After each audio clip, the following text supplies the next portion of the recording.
Now, my friends, sometimes the person you have to take responsibility for in developing potential is yourself, because no one else is going to do it for you. Other people may speak into your life.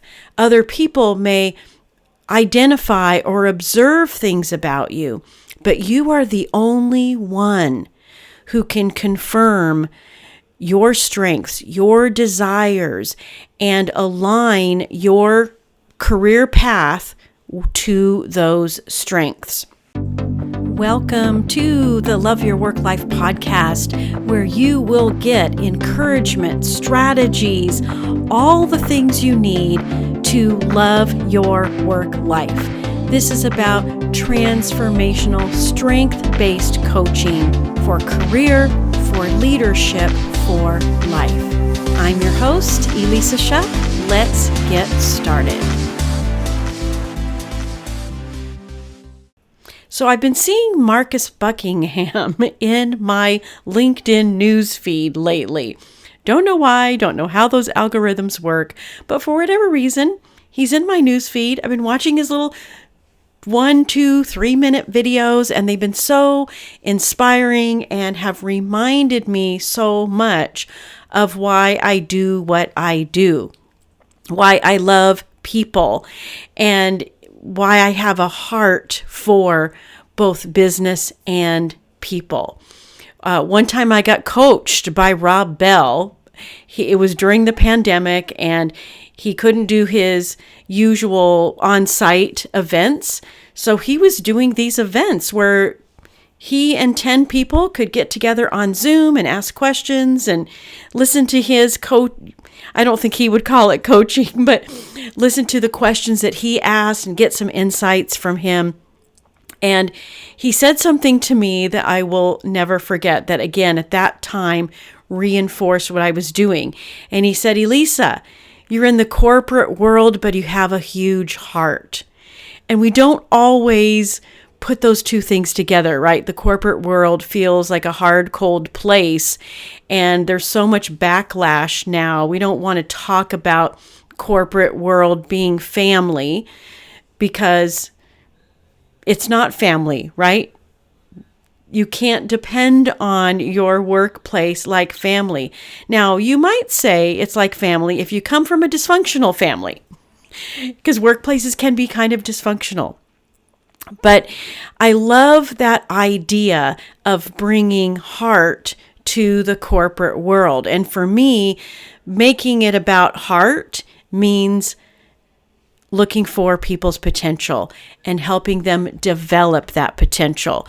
There's a really great quote by Brené Brown, and it is, "A leader is anyone who takes responsibility for finding the potential in people and processes and who has the courage to develop that potential." Now, my friends, sometimes the person you have to take responsibility for in developing potential is yourself, because no one else is going to do it for you. Other people may speak into your life.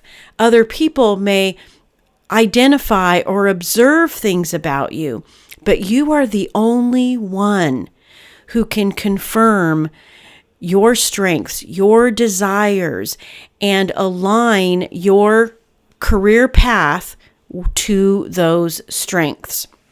Sometimes the voice of other people can actually put us in the wrong direction.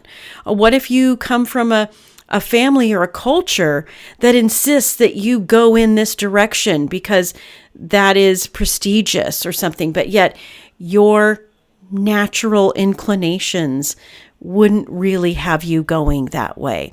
That's why we all have to take responsibility. And let's be real, taking responsibility like that for your career takes courage. And so, speaking of Marcus Buckingham, seeing his videos reminded me of this great book I read by him and the psychologist Clifton. It's called Now Discover Your Strengths. And then it's followed up by a book called Go Put Your Strengths to Work. And so maybe I'll pull some snippets from that book and talk about that on the next podcast, because we can learn a lot of things about ourselves, but then we have to go out and do something about it, right? That's the looking for the potential and then going out and developing it and bringing all this stuff out of yourself. One of the results of the research that Marcus Buckingham and Donald Clifton did is the Strength Finders assessment. And if you haven't done it, I recommend it. It's actually my second favorite one, because my first favorite is the one I use in my coaching business. But man, Strength Finders is a close second. I read my strengths on a regular basis. I go back and refresh myself with, hey, these are my top 5. This is what I do. I'm reminding myself, and through that reminding, continuing to bring those strengths out.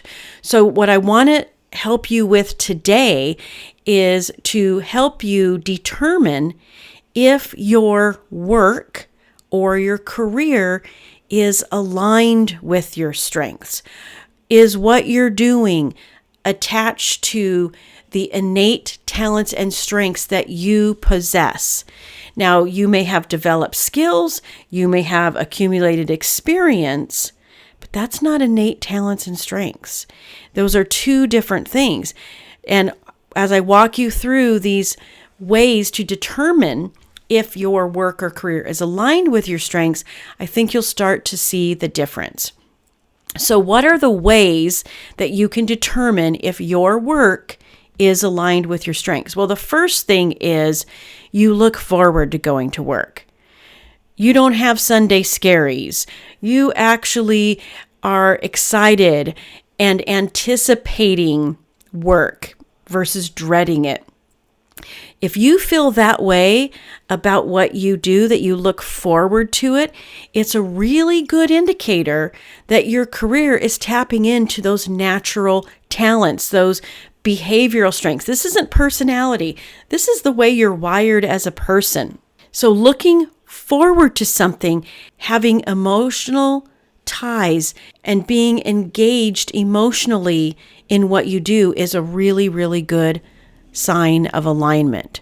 So, a check-in question for yourself is, do you feel a sense of anticipation and eagerness before starting your workday? Are there things that you're looking forward to? Are there things that you're excited to participate in? That is a key component of ensuring that your work and career is aligned with your strengths. The next one is that you consistently experience flow. Now, if you haven't studied flow states and you like to kind of go down a rabbit hole like I do, this is a fascinating thing to look into, to study. And there's people who basically have done their life's work on flow by studying athletes and people who get into these states of seamless perfection and intuition. As a worker bee inside an organization, you can tell if you're in a state of flow because there's a sense of timelessness and deep focus when working. Time flies. You feel absorbed and immersed in the work. And sometimes it'll even feel effortless, even if it's challenging. I can remember times when I was creating storyboards for a season of product development, and it was a challenge for sure, but there was also a certain effortlessness about it that told me I was in my strength zone because I was experiencing flow. So a check-in question for you in terms of, are you experiencing this, is, when was the last time you were so engaged in your work that you lost track of time? If you're looking at the clock all the time, if you're waiting for the end of the day or you're waiting for the weekend, and that's something that's happening on a regular basis, you're not engaged in your work, which is a clue that your work is not aligned with your innate talents and strengths. Here's a third one that can help you decide if you have those alignments between your talents, your strength characteristics, and the work you do on a daily basis. According to Marcus Buckingham and Donald Clifton, talent accelerates learning. So if you find that you're picking up on certain skills really quick and it doesn't require a bunch of effort, you're actually attracted to it and things just come to you really naturally, you're just like, oh my gosh, I get this. You get these light bulb moments. That is a good indication that you are in your strength zone. We've all had those times where learning did not feel stressful. Maybe you're like me and you've had those times where learning wasn't stressful. I can think of when I was pivoting from product development to marketing. I found that I gravitated to that easily when I sought out things to confirm what I was thinking or to level up or learn more. It was effortless. And that's a good indication for you, is that if you're attracted to something and you learn those new skills associated to that adjacency or whatever, that is a clue for you. So here's your check-in question. Are there aspects of your job that others find difficult, but you find naturally easy or enjoyable? Something to think about. When I'm coaching people, I can tell you I have clients who love the numbers and I have clients who don't want to do anything with numbers or details. Nothing wrong with either person, but they need a job that leverages those tendencies and, I'll put another spin on it, actually requires those tendencies to create success in the role. Here is a fourth idea. When you're doing your work and your work is aligned with your strengths, you feel energized by it, not drained. This doesn't mean that there aren't going to be difficulties at times. However, even when you run into a challenge or some of those tough moments that we all experience, it's not depleting.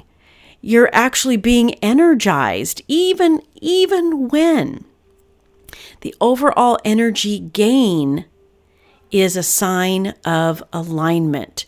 So think about the things that you do on a regular basis, which things feel depleting upon their completion and which things feel energizing upon their completion. The check-in question is, do you feel more energized or more drained at the end of most work days?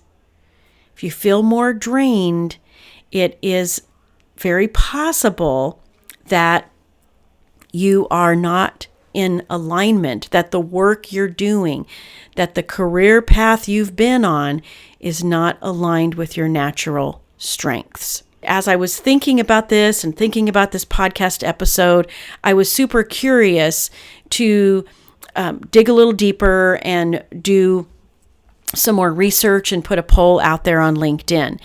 And one of the things I asked is, well, what's the latest research? Because this book was written a while back. So I said, okay, well, what is Gallup saying about this? Because they put out a State of the American Workforce report every year. Here's what they said, a little shocking. Only about 2 in 10 employees strongly agree that they get to do what they do best every day at work. That means 80% of people may not be working in roles and doing functions in their job that align with their natural strengths and talents. That is super, super sad.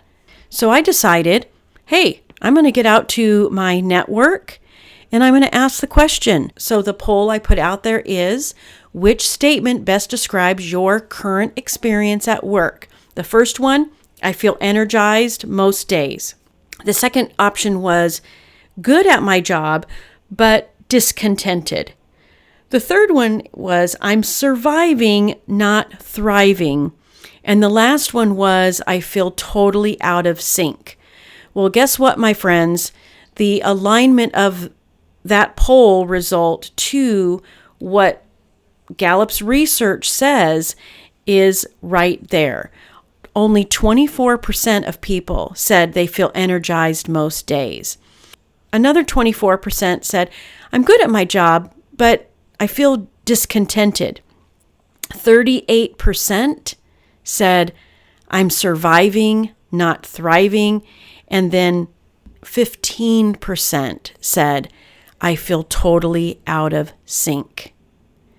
This is a state that no one should be in. It just breaks my heart when I see people having this kind of experience at work, because the reality is we are wired for community and contribution, and we have different areas of our life that we get that sense of community and contribution, and a big chunk of it, 30% of your life, happens at work. It should be a place where you get that sense of community and contribution and energy. It shouldn't be a drain. So I hope that you will play this episode back, go back through all of the check-in questions, and be really honest with yourself. Don't be afraid of being honest with yourself. In fact, give yourself permission to be brutally honest. Remember that Brené Brown quote I shared at the beginning? That's the courage part. Having the courage to look within and to see your own potential and then do something about it. Because if you aren't loving it, then there's a good chance that you're not in your strength zone. But here's the good news. Finding something that is aligned with your strength zone, making a career pivot, making some kind of a transition, doesn't mean you have to start over. You're not suddenly going from 15 years in finance to an entry-level job somewhere. Not a single client that I've ever worked with who decided, hey, it's time for me to make a change, ever went backwards. It just doesn't happen. I want you to believe that for yourself. And of course, you know where to find me if you want to talk about this. If you want to put some time on my calendar or something, just go to my LinkedIn profile. You'll find me there. There's actually a little button right at the top to schedule some time. All right, my friends, please, please, please align yourself with your strengths. You deserve to do a job that is leveraging all your strengths and talents. You deserve to have an experience at work that feels satisfying and fulfilling, and you should enjoy the rewards personally and professionally that all of that can bring you. All right, I'll talk to you again soon. If you like listening to this podcast, I invite you to visit the Love Your Work Life website at elissashuck-careercoach.com. On the site, you're going to find free resources and information about all of my coaching programs, everything you need to land a great job, advance your career, and lead and build an awesome team. And of course, don't forget to subscribe to this podcast, and don't forget to follow me on LinkedIn.